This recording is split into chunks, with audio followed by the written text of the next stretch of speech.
This is Cathy Goodwin, and we're going to continue our series on midlife career strategy with a topic that I'm hearing about more and more: performance improvement plans and other career warnings. Well, what is a performance improvement plan, also known as a PIP or PIP? When I first started doing this years ago, we never heard this term. We never heard about people being put on a plan. But we did hear about people who were being counseled with a written summary. We did hear about people who were giving warnings. And now this is a more formal codification of warnings and what we used to call counseling sessions. The idea is that you are told you have certain deficiencies and you must get them fixed by a certain date, or there will be consequences. Usually the consequences are not spelled out. However, there are deadlines for doing things, and we're going to talk about when this makes sense. I want to point out that people have different interpretations of a PIP, and depending on your company, any of these could be accurate. For many companies, the performance improvement plan is the very first step before you're fired, and there's no point in wondering anything, there's no point in doing anything because you are out. However, we're going to see there may be some things you can still do. It can be just a genuine warning. I mean, if you haven't been doing well and you know you've kind of been goofing off and making mistakes, they may say, look, we like you, here's a chance, but we're going to motivate you with this plan. And in some cases, I have talked to managers who said when someone turned things around, they were in a stronger position than ever. And it can be a company ritual. I know this may sound bizarre, but some companies put a lot of people through plans because they feel it's good for morale and it's good for discipline for people to go through something like this.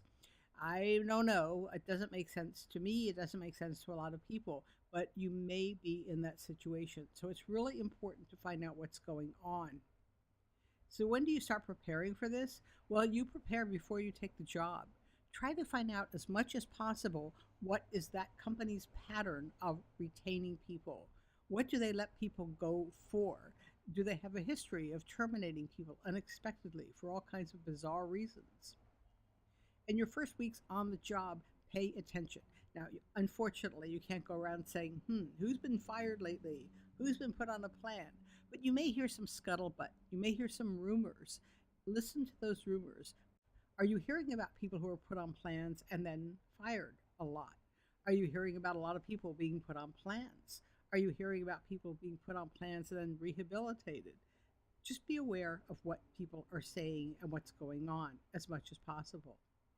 Now, let's say you're at the point where you're faced with a plan. Your boss is standing there or sitting there and saying, here's the plan we've got for you. You have 30 days or 60 days to turn things around, or there will be consequences.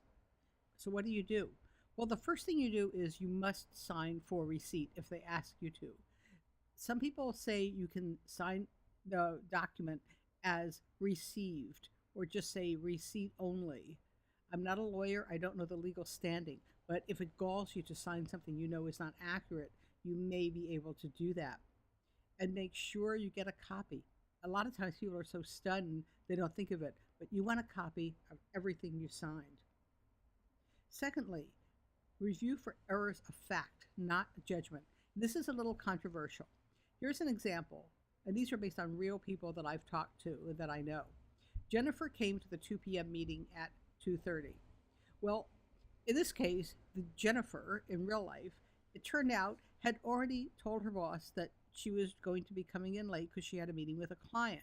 And her boss had said, sure, we'll go ahead and move the meeting to 2:30. Only her boss had honestly forgotten doing that. Luckily, Jennifer had the memo, the email with that change of time, and she was able to show it. Now, if you're going to dispute an error like that when you're face to face with your boss, obviously you want it better to go away and come back with your comments. So you can say something like, I'm not sure we're talking about the same meeting, but here's a memo I have from you saying that we were going to start at 2:30 instead of 2. Are we talking about the same meeting? Just being very polite and inquisitive. Second example, customers have complained that Jennifer is rude to them, and that actually is something someone I know was told. Now, in that case, the bosses refused to let Jennifer see the complaints, and they refused to even say what customers had complained about. If Jennifer is in any kind of a protected class as a female or someone over 50, I would say, again, I'm not a lawyer, but I would say it certainly wouldn't hurt her to have a little confab with a lawyer because a lot of times if someone makes something up, this is not a good thing. So you want to know exactly what happened. And then here's another one that really happened to someone I know, and this is bizarre. Jennifer wrote a very rude memo that was insulting to her colleagues. Well, it turned out that Jennifer had actually had something on her screen that she was telling people not to do. She never sent any kind of memo, and management could not produce that memo. In this case, Jennifer walked away with a very nice settlement. I'm not saying you could always have that happen, but just be very aware. The first thing you do is check for errors of fact. Now, some people will say to you, just let it go. It's too late. That ship has sailed. It's time for you to get on with your response and with working on turning things around. But others will say, jump in and defend yourself politely and assertively. And some people have even gotten their PIPs dismissed completely or changed or ignored by being assertive and polite, but yet identifying errors of fact. Next, you want to review for expectations because part of the PIP is what they expect you to do. Let's say they say we want you to produce a report in 30 days. Is it going to be a PowerPoint or is it going to be a paragraph? Is it going to be a presentation to a group or to a website? Those are the kinds of details you want. Try to get numbers. In fact, insist on numbers. Anything that's vague, you have to tactfully negotiate to get made concrete and specific. Otherwise, you will never be able to meet the criteria, and it's going to be a disaster.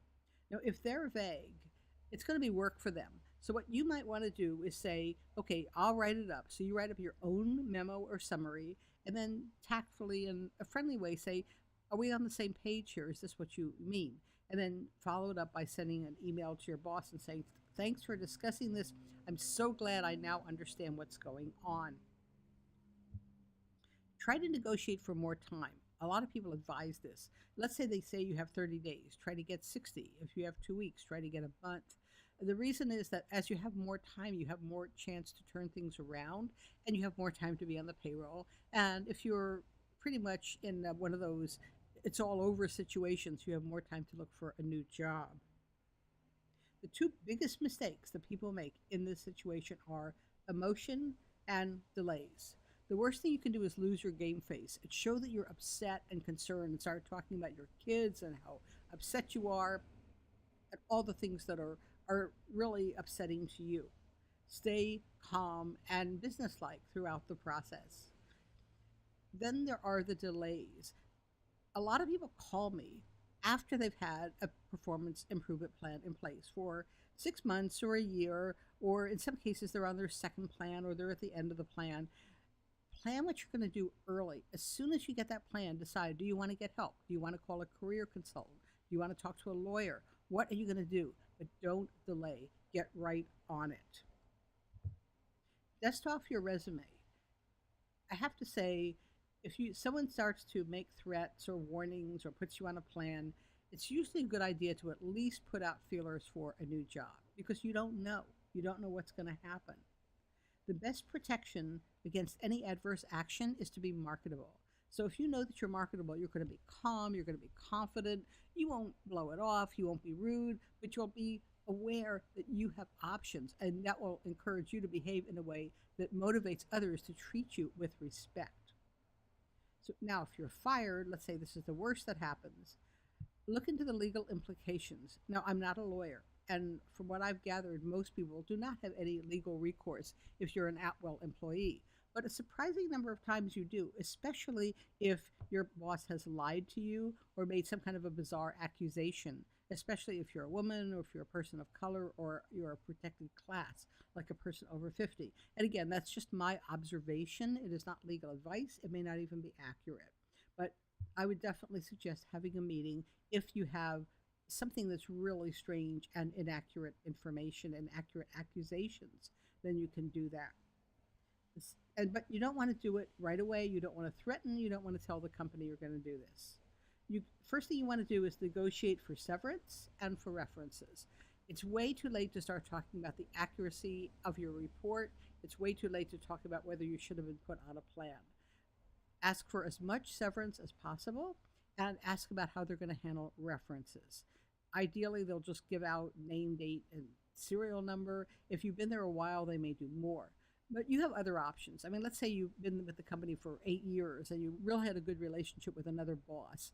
Go to that boss and say, I'm leaving and there were some things going on, and I really, really would appreciate the opportunity to have future employers call you directly if that's all right.